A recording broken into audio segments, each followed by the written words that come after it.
Le jour se lève, le jour se lève, j'ai la tête dans le caca. Non, c'est pas vrai. Par contre, je viens de me réveiller. Mais tu vois, j'ai ressenti une démangeaison intellectuelle, c'est ça, oui, intellectuelle. Et il fallait que je la partage avec toi, tout simplement. Bon. Tu prends ma démangeaison, s'il te plaît. Il existe sur SoundCloud une émission radiophonique, un podcast, comme on dit aujourd'hui, qui s'intitule poétiquement « Les couilles sur la table ». L'attention de ce podcast est braquée sur le caractère paternaliste de la société occidentale et ses répercussions souvent négatives sur les garçons et les filles que nous sommes. « This is a man's world », comme dirait notre ami James Brown. J'ai pas la même voix que lui, mais il semblerait que le féminisme d'aujourd'hui est en train, à force de courage et de volonté, de saper les règles du jeu machiste. Les couilles sur la table est un podcast ouvertement féministe. Et son succès est une excellente chose. Son succès permet le débat. Alors tu vois, dans l'émission consacrée à la Ligue du LOL en particulier et au Boys Club en général, l'animatrice des couilles sur la table et ses invités, que des femmes, dissèquent, oui c'est ça, on peut le dire, dissèquent méthodiquement les couilles de ces hommes de pouvoir blancs qui s'organisent en bandes secrètes, en confréries, pour mieux démolir la réputation des femmes, des homosexuels et des minorités ethniques, noires, arabes, asiatiques notamment. La Ligue du LOL, c'est ça. La crème des journalistes français qui s'acharnent par le truchement d'Internet à dénigrer les femmes journalistes, à cancaner sur la taille de leurs fesses, à réduire à zéro leurs capacités intellectuelles. C'est la cour de récré au collège, quoi. Exportée sur Internet. C'est le règne des adolescents attardés. Et ces adolescents attardés détiennent les clés du pouvoir, comme dans le film Riot Club. Tu te souviens de Riot Club? C'est un bon film, Riot Club. Les dégâts sont même plus sérieux que dans le film Riot Club, puisque les mecs de la Ligue du LOL ou des ligues similaires en Angleterre et aux États-Unis sont officiellement des adultes. Des adultes progressistes, des adultes de gauche, pas des skinheads moscovites, non, des adultes de gauche. Confrérie de l'abysse, en réalité. Confrérie de l'abysse, cette histoire-là. Dans le studio de l'émission en question, les couilles sur la table, j'adore ce mot, cette appellation. T'as l'animatrice Victoire Tuaillon, la philosophe Valérie Ray-Robert et la journaliste Mélanie Wanga. Toutes trois féministes autoproclamées. Elles dissèquent, comme je le disais, elles dissèquent donc les couilles de ces messieurs du LOL.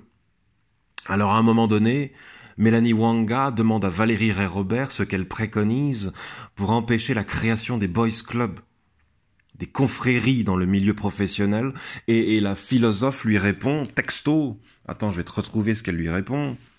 Elle lui répond à Mélanie Wanga, ce qui est valorisé dans l'entreprise et dans le monde en général, ce sont les valeurs dites masculines.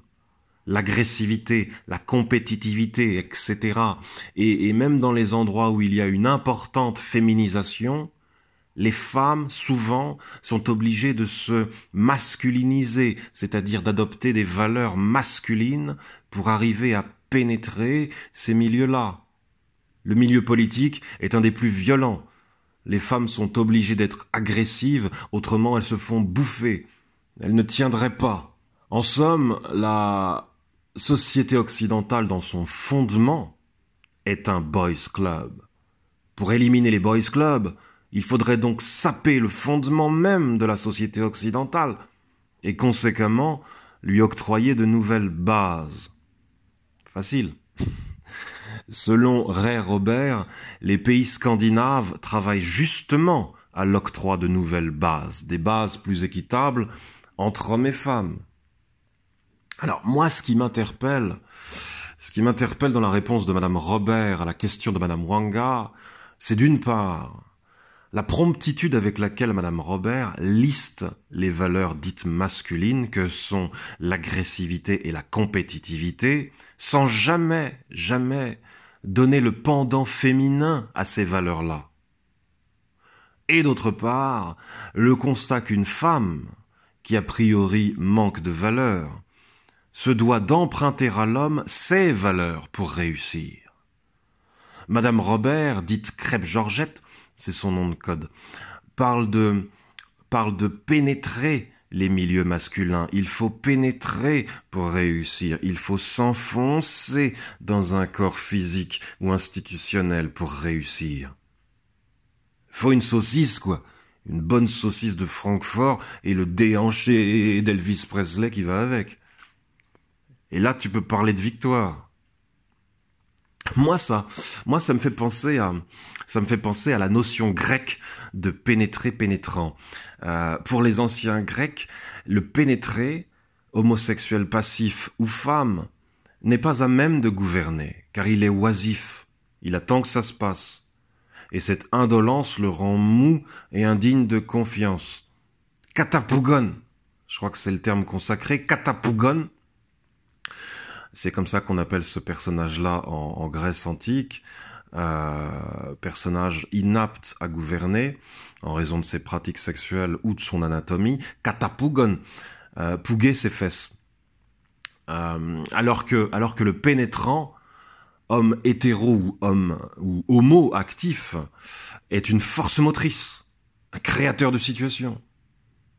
Et à Athènes, par exemple, quand on voulait évincer un rival politique, on pouvait évoquer sa place sexuelle dans l'intimité pour le décrédibiliser sur la scène politique. Tu vois, la Ligue du LOL n'a rien inventé. Et Madame Robert, Crêpe-Georgette, comprend la place qu'occupe la saucisse dans les milieux intellectuels. La saucisse s'invite dans toutes les choucroutes. C'est pas juste une question de vie intime ou de film porno. Saucisse land is everywhere. Saucisse land is everywhere. Bon. J'ai revu Basic Instinct il y a pas longtemps. Basic Instinct. Et ça a conforté mes vues sur la badass attitude, que tu sois un garçon ou une fille. Sharon Stone est peut-être la femme idéale dans ce film. Peu importe son physique. Hein. Bon, elle est indéniablement très belle, mais je te parle pas de son physique. C'est peut-être la femme idéale dans ce film, si tu enlèves la dimension criminelle. On ne peut rien tirer de profitable à commettre un meurtre, cela va sans dire. Mais sensationnel mis à part, Sharon Stone est une putain de badass. Un putain de mauvais cul. Je traduis pour les incultes, hein, je suis là pour ça.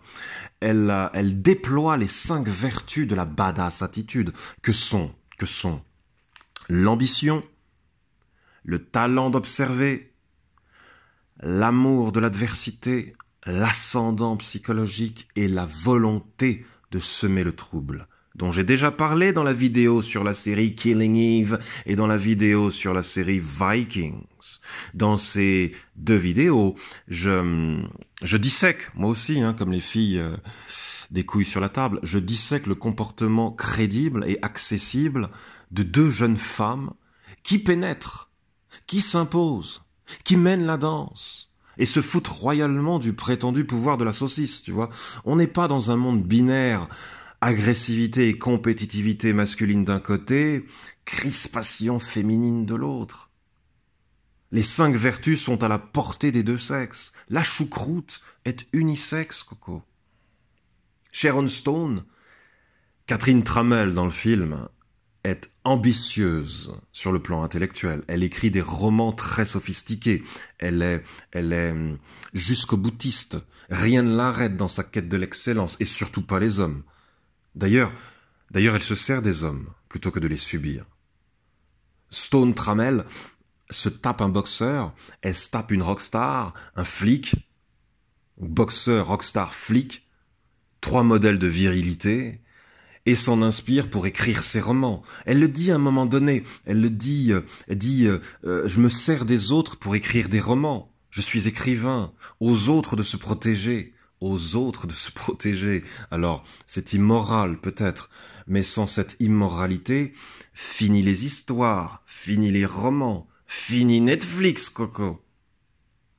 Sharon est attentive. Elle sonde le personnage de Michael Douglas jusqu'à jouer de ses faiblesses, jusqu'à anticiper ses moindres moves. On a l'impression qu'elle le connaît depuis toujours. Elle a les yeux ouverts, c'est tout. Elle a les yeux ouverts. Eyes wide open. Elle fait front devant les flics. Leur nombre et leur ascendant physique ne lui font pas peur. Elle a travaillé. Elle a travaillé parce que ça se travaille. Le contrôle de ses émotions et le contrôle de ses gestes. Tu sais, comme dans les liaisons dangereuses de Laclos. Comme la marquise de Merteuil. De Merteuil. Qu'est-ce que je raconte, moi? J'ai faim, j'ai pas encore pris mon petit-déj. Comme la marquise de Merteuil qui se plantait une fourchette dans la main sous la table et s'obligeait à sourire aux convives. Tu sais? Sharon ne se laisse pas aller à ce qu'on attend d'une femme, c'est-à-dire l'émotivité. Elle ne donne pas cette satisfaction aux saucisses. Non, non. Son esprit s'impose aux autres. Comme quand elle pousse Michael Douglas à fumer de nouveau, à boire de nouveau, à perdre pied. Il perd pied, le mec. Enfin, et c'est pas des moindres, elle sème le trouble. Elle sème le trouble. On ne sait jamais ce qu'elle pense vraiment, la Sharon. Est-ce que tu lui plais? Est-ce que tu trouves grâce à ses yeux? Est-ce qu'elle te manipule? Est-ce qu'elle ne fait que se protéger? Who knows? Ça n'est pas un livre ouvert, ça c'est sûr, ça n'est pas un livre ouvert. Rien de moins sexy qu'un livre ouvert. C'est une femme véritablement énigmatique. Et ça c'est bon, voilà. Être ambitieuse, être attentive, savoir se battre et faire front, imposer son esprit, semer le trouble. Je l'ai déjà dit, mais je le répète. Tu vas me dire, je t'entends venir avec tes gros sabots. Mais le personnage de Sharon est exceptionnel. Les femmes comme ça, si elles existent, sont exceptionnelles. Mais j'ai envie de te dire, comme tous les hommes de pouvoir sont exceptionnels. Les hommes, tous les hommes, ne voient pas le monde comme un vaste terrain de jeu. C'est le privilège de certains. Mais une chose est sûre, personne n'est maître du jeu à l'avance. Ni homme, ni femme. Le jeu du monde est fluctuant.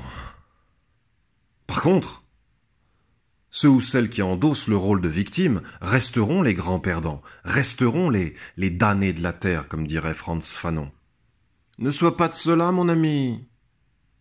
Prends la peine de jouer. Prends la peine de jouer, tu verras, c'est bon, c'est bon. Bon, maintenant, je vais aller manger, hein. Je vais manger... Qu'est-ce que je vais manger, d'ailleurs? Un morceau de 4 quarts, du Nesquik, tu sais, les billes Nesquik. Hein. Alors, je sais pas si c'est très bon pour la santé, tu sais, maintenant, il y a des applications sur les téléphones qui nous disent ce qu'on doit manger, ce qu'on doit pas manger, ce qui est bon, ce qui est pas bon. Mais j'aime bien le lapin de Nesquik, il a de bonnes joues, tu vois, il est sympathique, c'est mon copain du matin. Voilà, je te bise, réfléchis à tout ça évidemment, et je te bise.